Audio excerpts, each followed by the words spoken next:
ended with 9 Premier League games this weekend, that because of Burnley's postponement in the snow earlier on against Tottenham. It all began, of course, with defeat for Newcastle at Arsenal, back-to-back wins for Steven Gerrard at Aston Villa, a comfortable one for Liverpool at Anfield over Southampton, 4 points from 6 to begin for Dean Smith at Norwich after a 0-0 draw with Wolves, and 0-0 as well at the Amex between Brighton and Leeds. So earlier on today, another defeat for Everton, 7 defeats in the last 10 games for Rafa Benitez. Brentford back to winning ways. Ivan Toney's penalty, the decider there. Leicester beating Watford 4-2 as Claudio Ranieri went back to the King Power for the first time since his Premier League victory. Manchester City 2, West Ham 1. City winning again at the Etihad, and all square between Chelsea and United at Stamford Bridge. So, as I say, Chelsea back in front, but by only a point now ahead of City, who are themselves are only a point ahead of Liverpool. Then come West Ham and Arsenal, locked on 23. Manchester United have nudged up to 18, still 12 off the summit.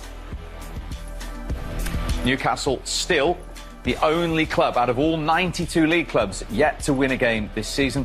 And remember, 13 games in, no club with 6 points or less have ever gone on to survive in the Premier League. Still 3 points in safety, Norwich and Burnley ahead of Leeds' next game on Tuesday at home to Crystal Palace. I think probably they give us a chance and we score. So, like I say, it's not enough to draw, but at the moment, at the way we are, it's a big point. So what steps forward do you think you've made in the last week? If we take defensively, just 1 goal conceded and that from a penalty? Well, the last games before we were conceding 3 or 4 goals. Now we concede 1 from a penalty. So clean sheet against Villarreal. So I think we are improving. But this is just 2 games. We need to show in the games that are coming. We play now against Arsenal, big game again. So let's keep going, keep focus, and keep our 100%. Also, does it make you sad that it's come a little bit too late in the week since that Watford game that we've talked about? A good man has lost his job. Yeah, for sure. We were conceding a lot of goals, a lot of chances. We were playing very poor. So, well, at least now we are defending well. We are fighting for every ball. I think that's good. Like I said, I'm proud of the team. We are fighting for every ball. That's the minimum for the Manchester United players. So, a couple of good results. How strange a situation is it at the moment? You're obviously coping with it quite well, but you've got an interim manager doing a good job. You've got another interim manager coming in. How hard is that for a player? Well, it's a bit strange, but we are professional players. We need to be training properly, playing properly, play under the pressure as well. So that's Manchester United. Let's see what will happen in the future. But at the moment, we are a team. I feel like we are all together, fighting for the same things. Looking forward to working under Ralf Rangnick. It looks like that's the way it's going. Let's see. Like I said, let's see what happens. Now it's Carrick, the manager. We are with him. How well has he done? Michael? Good. I think the team is. We won against Villarreal. We draw here today. Of course, we are conceding still many chances, but like I said, the team is together. I think this makes us stronger. The reaction and, of course, analysis coming. 1-1 at Stamford Bridge. I just wonder, after the turbulent time United have had, what that will do, Premier League-wise, just to the whole group, to get a result like that. Yeah, it should give them a bit of confidence. Going to a Chelsea team that have been playing really well, especially coming away with a point, is, it can only be positive, really. They've got a few fixtures now where they're very winnable as well. I think looking at the next 8, 9, 10 fixtures, well, you say they're winnable, you hope they're winnable with the squad they've got, the players they've got, a new coach coming in to, just to refresh them a little bit, revitalise them a little bit.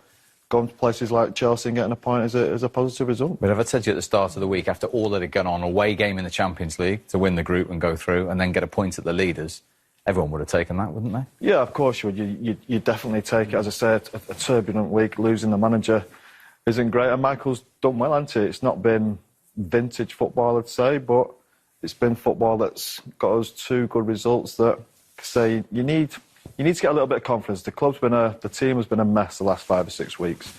really not knowing which way they're going to play, no real structure about them. Now they need to settle down into some kind of system. Maybe today he's found a way of playing. I don't know what the new manager will do. So they need to go on from this now. Going to Chelsea is a tough place to go, so they need to crack on and really kick on them. Yeah, I think it's horses for courses. You know, that result there, that performance against Chelsea, a very, very hard side to play against at the moment. The players wouldn't have enjoyed that. There's no way the players would have enjoyed playing that way, but they'd enjoy getting the point, putting their foot in, working it hard defensively. They can't play that way against the next, as you say, next 10 fixtures. They'll play different. They'll play a bit more open, they'll play better, and they'll try and enjoy the game a bit more. But I know Manchester United players will be down, going back home on that coach, saying, well, if we play like that every week, it ain't going to be enjoyable. But it was needed today, and after the great result they got in the week. But there is so much more they need to do if they're going to really get themselves back where they need to be. And that will happen in time with a new manager. That's really interesting. And not for a one-off game, but over a period of time. Do managers worry about whether the players are enjoying it and responding to it? No, they'll enjoy winning. Everyone enjoys winning, but I think players will play better and you'll get more wins if they love what they're doing. If they're you know, they'll, every now and again, games like that, under these circumstances, where their club is at the moment, that is the right performance for today. When they pick the side, Ronaldo out before the game, I'm looking at it from a manager's point of view, thinking, OK, those three solidness in midfield is where Chelsea's strengths are. They've got the two little inside forwards, the two deep midfield players. That's their strength. And he's tried to smother that. And he did that today. But you can't expect Man United to go and play like that week in and week out against Crystal Palace, whoever they're playing. They're going to take the game to them. And that's where the club's got to go forward. And that's where United fans wouldn't stand for that every week. They really wouldn't. I think when I look back at our team, it's probably a little bit of a myth that you think you go into every game gung-ho, trying to score goals, trying to win games by playing brilliant football. Sometimes you have to have performances like that. You have to respect who you were playing against. And there's many... But the difference was you had an identity at the time with the way you would play. Yeah, we changed, Steve. You think of Man United, you probably think 4-4-2, going for it, wide players. Sometimes you go to Chelsea, you go to Barcelona, you go to Liverpool, the best teams, 4-5-1. Yeah. And you stay in the game. It's not always the best. You probably show more quality than they have done today. But sometimes it's just a scruffy win.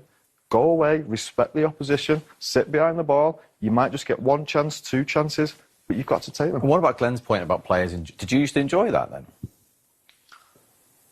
It was the way we had to win sometimes.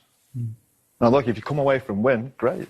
My point is you can't put a team out, and Man United team, with the talent that's in that squad, you can't put a team out like that every week to play that way and try and win and get up the league and win a league. That's what my point. Today was, for me, Michael's got it absolutely spot on. Whoever picked the team has got it absolutely spot on for today's performance against Chelsea in the form that they're in. Paul, you're correct. They're a great side at the moment, in a great run. They couldn't come here today and be expansive. But for going forward, I know Manchester United fans are not going to stand for playing that way, because there's going to be games when they play that way and they're going to lose. So it's a stepping stone, but it's not the template for United to go forward. Where do you stand on all this? I'm always balancing it, and I totally get what the lads are saying. I'm just thinking, for the future, sometimes I think you've got to have less of a short-term... OK, the best chance they had of getting points today was doing what they did. So yeah. I sit here and agree with that. But moving forward now. But I just wonder what, you know, if your end game is to be up there with Manchester City, Liverpool, play the way they do, you know, which they don't really change for many teams at the moment. You look at Liverpool, they don't change when they go away to... If you want to get to that level, that's my next question to the lads. Well... Is this short-term thinking then just go in to try to grab a point, which is fine, which is good. They've grabbed the point, so, you know, I'm sat here sort of... But they're better. They've got to want more than that in the future. Are they better than that, Michael?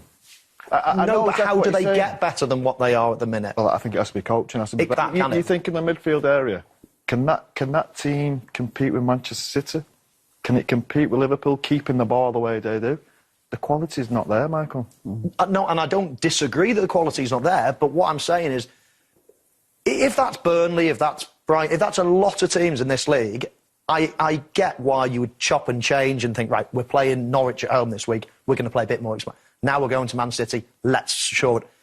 But I just think if you're trying to get to that top level, like Manchester United are, I can't then accept that you're going to keep going to half the teams in the league away from home or against the good teams at home and play like that or play that team, because you're never going to get better. They won't play like that. It's only against the best teams they're going to play like. They get forced to play like